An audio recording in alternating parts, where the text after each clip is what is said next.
And although this job repository is automatically auto-wired from Spin Batch framework, we are going to create a bean and auto-wire this platform transaction manager type object. Then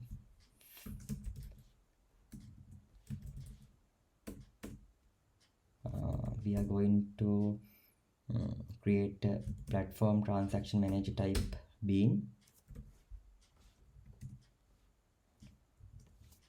and we need to give a data source in here.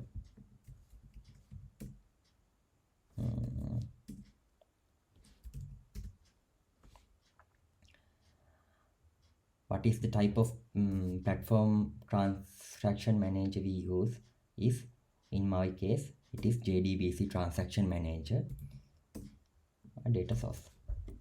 Data source is passed as a construct argument for the JDBC transaction manager. Okay. And okay, we are going to run this application.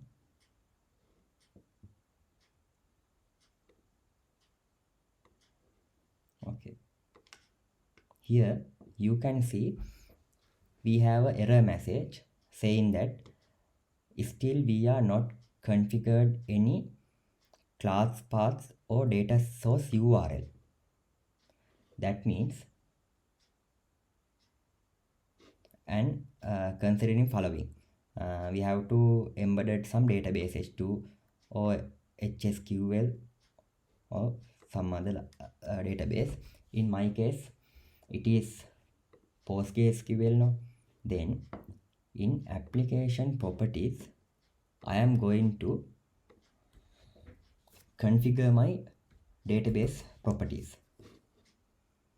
First one is data source.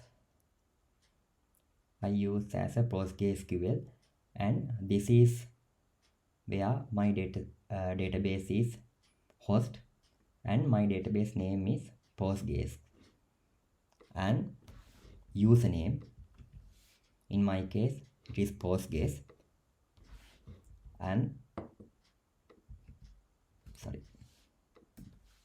password, in my case this is the value, and driver we use to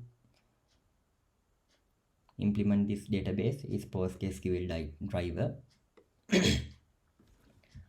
And this is a special configuration we have to set spin.batch.jdbc.initializeSchema is always.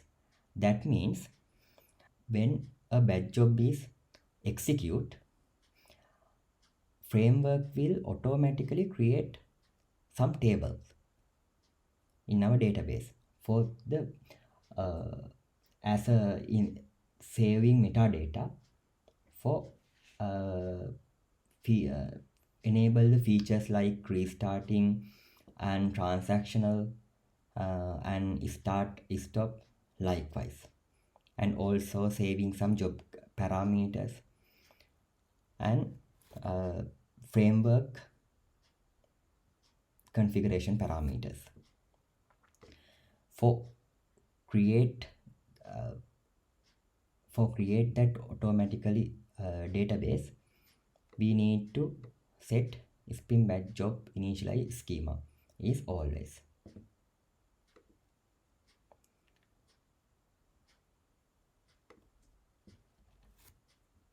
If you search in the Google, in the previous version of spin batch need to have this annotation, spin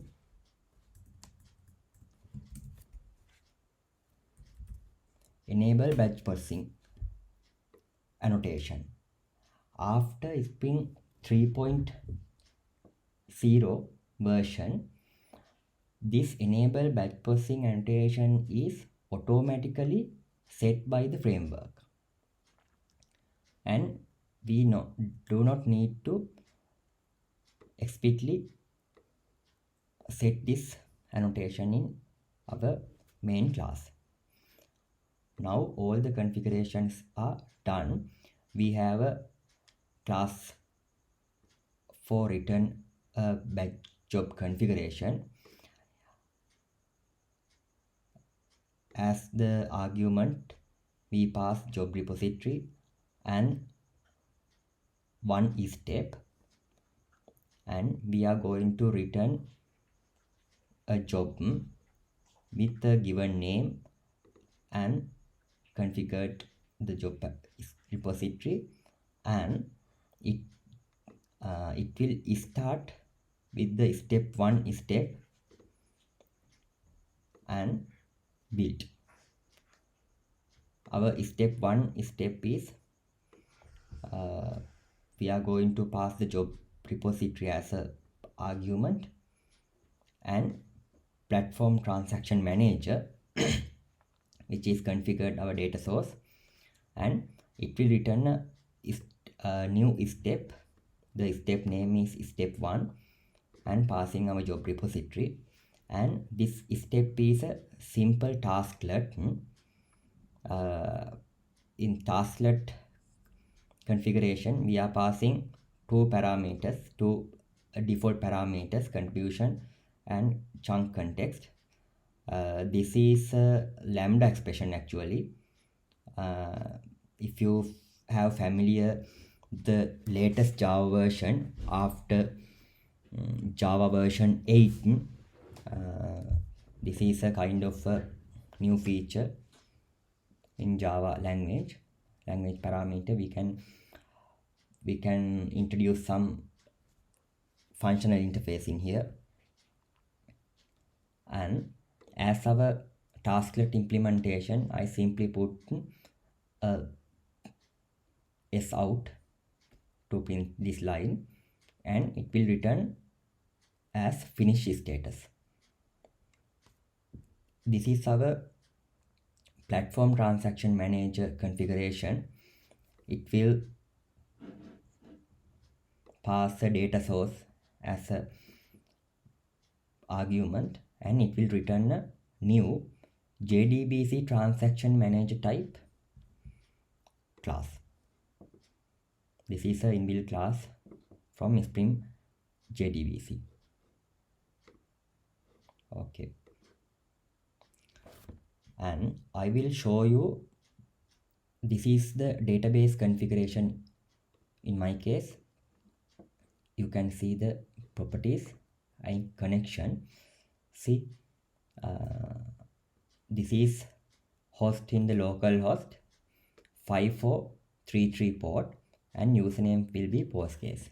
These are the configuration I have used in this. Database URL is localhost and port is 5433, and database will be Postgres, and username also will be Postgres, and this is my password. And in here you can see there are no any tables for the moment in this database. Okay, now we will try to start this Spring Boot application. Okay,